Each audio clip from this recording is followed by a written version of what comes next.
Hello friends, ഇന്നത്തെ വീഡിയോയിൽ വളരെ സിമ്പിളായിട്ട് തയ്യാറാക്കാൻ പറ്റുന്ന സ്വീറ്റ് റെസിപ്പിയായ ക്യാരറ്റ് ഹൽവയാണ് ഉണ്ടാക്കാൻ പോണത്.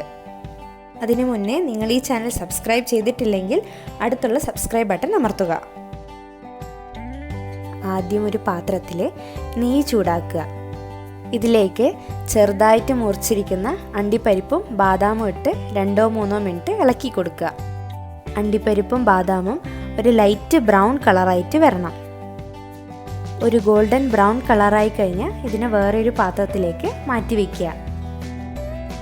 ക്യാരറ്റ് നല്ലോണം കഴുകി വൃത്തിയാക്കി ഇതുപോലെ ചിരകിയെടുക്കുക.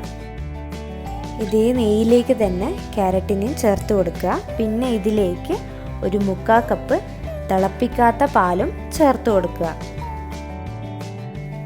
ക്യാരറ്റ് ഗീയിൽ റോസ്റ്റ് ചെയ്യരുത്, കാരണം റോസ്റ്റ് ചെയ്ത് കഴിഞ്ഞാൽ അതിൻ്റെ കളറ് ചിലപ്പോൾ മാറിയെന്ന് വരും.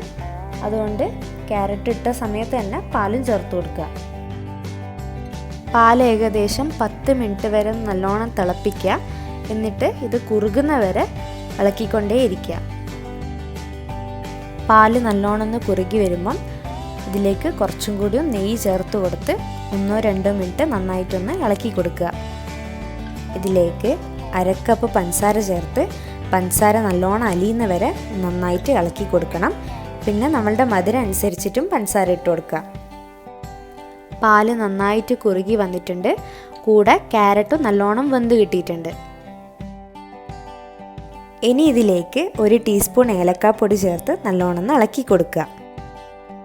ഹൽവ നല്ലോണം തിക്കായിട്ട് നമ്മൾ ചേർത്ത് കൊടുത്ത നെയ്യൊക്കെ പുറത്തേക്ക് വന്നുകൊണ്ടിരിക്കുന്നുണ്ട്. ഈ സമയത്ത് സ്റ്റവ് ഓഫാക്കിയിട്ട് നമ്മൾ നേരത്തെ വയറ്റി വെച്ചിരിക്കുന്ന അണ്ടിപ്പരിപ്പും ബാദാമും ഇതിലേക്ക് ചേർത്ത് കൊടുക്കുക. എന്നിട്ട് നന്നായിട്ടൊന്ന് മിക്സ് ചെയ്ത് കൊടുക്കുക. അണ്ടിപ്പരിപ്പും ബാദാമും പച്ചയോടെ കഴിക്കാനാണ് ഇഷ്ടമെങ്കിൽ നെയ്യിലിട്ട് വഴറ്റേണ്ട ആവശ്യമില്ല. പിന്നെ ഇതിലേക്ക് മുന്തിരിയും ചേർത്ത് കൊടുക്കുക. ക്യാരറ്റ് ഹൽവ കുക്കറിലും ഉണ്ടാക്കാൻ പറ്റും. വലിയ ക്വാണ്ടിറ്റി ഒക്കെ ഉണ്ടാക്കുകയാണെങ്കിൽ ഞാനിവിടെ കുറച്ചേ ഉണ്ടാക്കിയിട്ടുള്ളൂ, അതുകൊണ്ടാണ് ചെറിയ പാത്രം ഉപയോഗിച്ചത്.